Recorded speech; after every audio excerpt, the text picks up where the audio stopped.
Bethesda's naming convention for NPCs. It's been there since Morrowind and often experiences some slight changes, but there's one thing you can always count on, and that's Bethesda fucking up its usage.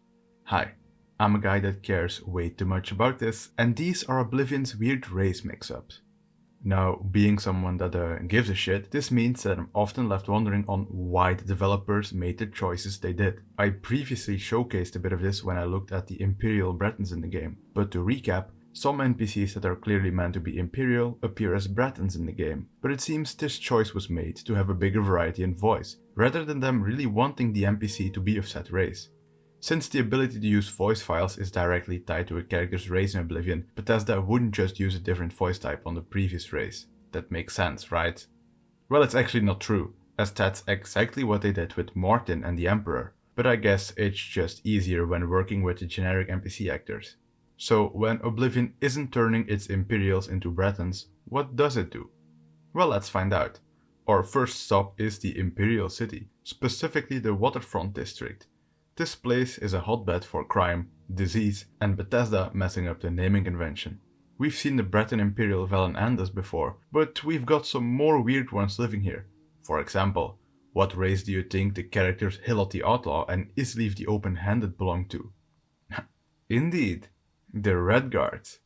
The correct answer here would have been Nords, but I guess the developers just weren't up for creating those that day.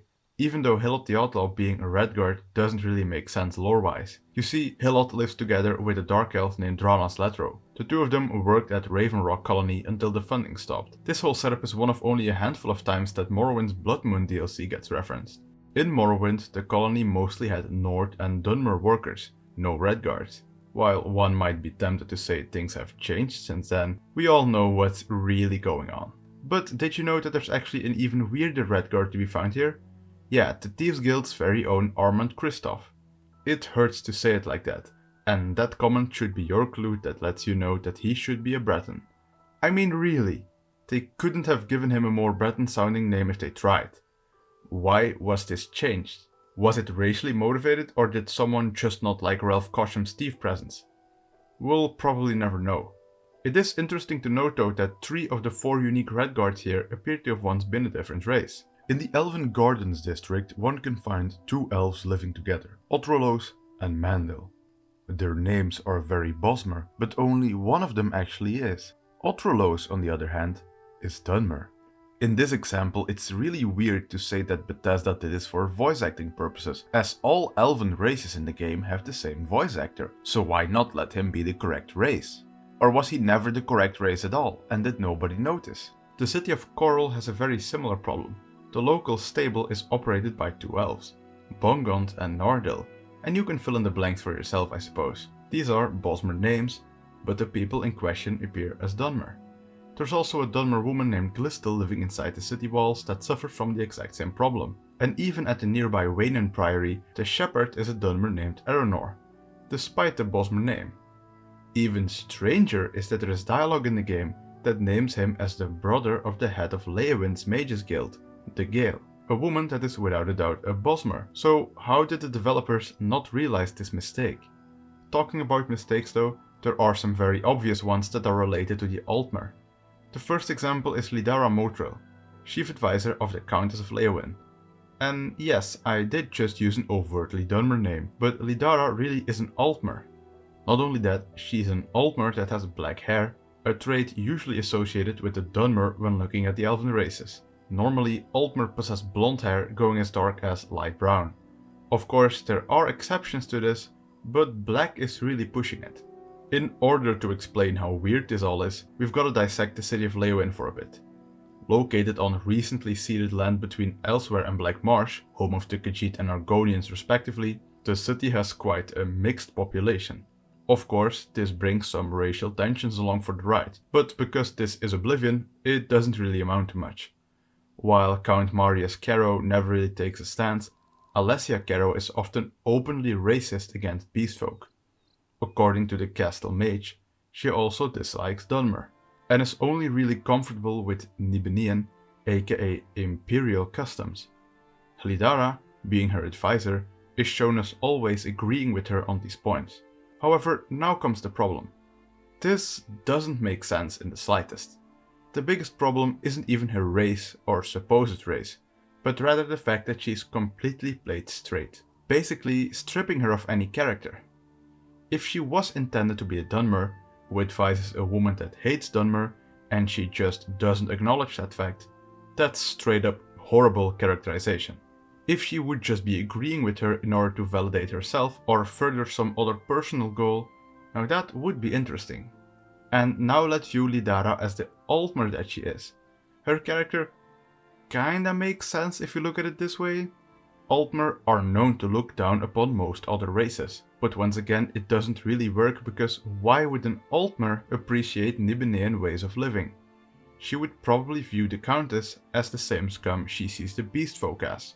To make a long story short, Lidara's race doesn't make sense even if she was fixed up. Alright, that was a long tangent. Let's get back to some more easy to digest stupidity.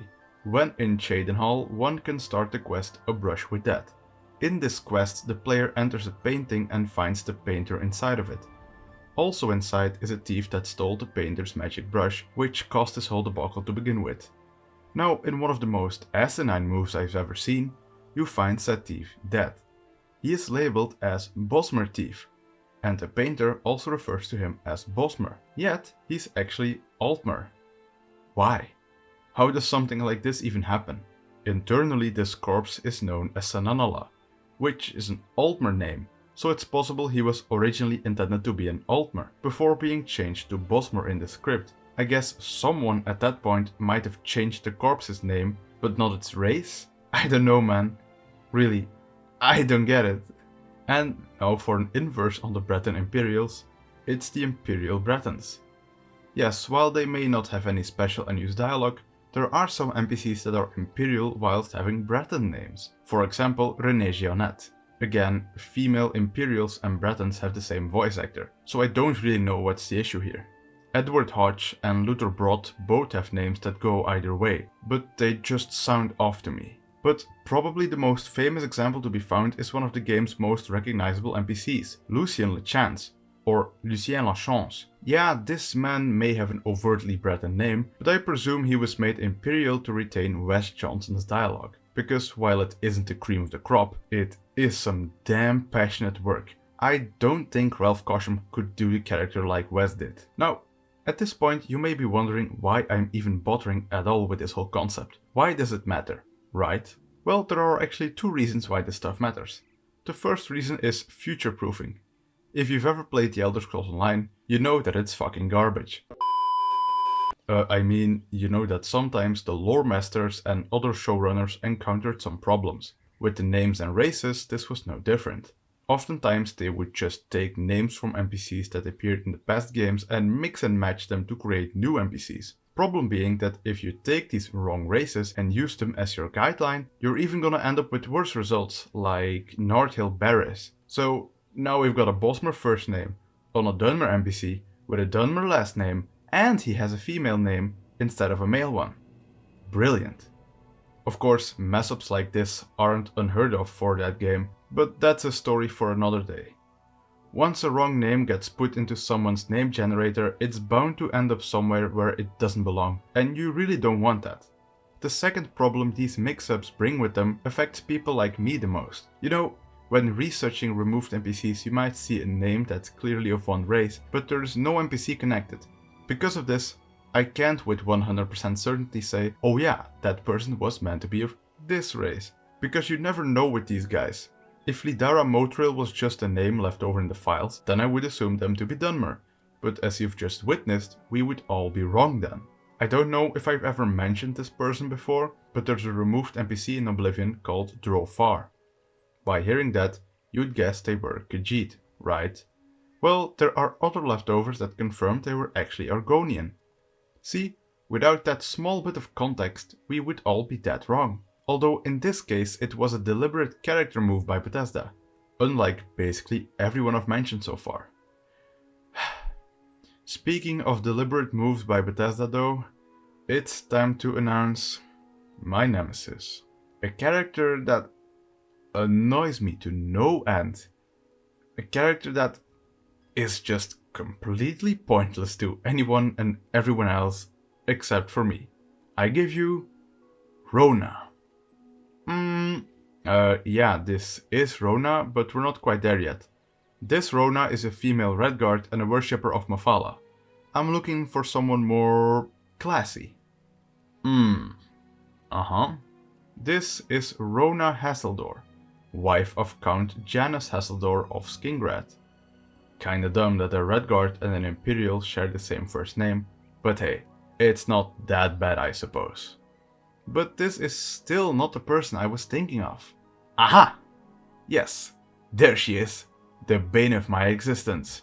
This is Rona Benanius, the maid at Battlehorn Castle. Rona here makes me mad. You wanna know why? Take a listen. How can I be of service? A pleasure. Why yes, that is Linda Carter voicing her, because Rona Benanius is actually a Nord. This in itself is quite ridiculous, but as we've seen before, these mistakes can happen. Not that big a deal, right? Well, I think it is. All other examples come from the base game, but in case you forgot, Battlehorn Castle is only accessible with the Fighter Stronghold DLC. No one in said DLC receives any new dialogue. No, instead they all reuse vanilla lines, often cut together from multiple characters. Something you might not know is that basically all of these lines have a note attached in the construction set which clearly states from where exactly these lines were taken. Well, you might have seen this one coming from a mile away, but our maid has repurposed dialogue from another maid, specifically Aya, the maid you can hire for Rosthorn Hall, the player home in Skingrad. Aya is a Nord, and since Bethesda just repurposed her dialogue for a new NPC, of course, this NPC would have to be a Nord as well, due to the aforementioned voice functionality. Okay, that's all fine, but why did they have to give her an overtly Imperial name then? It just makes no sense whatsoever. Nothing indicates that somehow they were tempted to make her an Imperial. I don't know. It's just baffling. I would have almost been more content had they just reused Rona again. But no, now I've got to think about this pointless Nord woman with the Imperial name, and if I say that she doesn't exist for me in my canon, someone might obliterate me online. Yet I'm not ready to just accept Miss Benanius for what she is. Just here. Now I can sleep easy. No, I can't.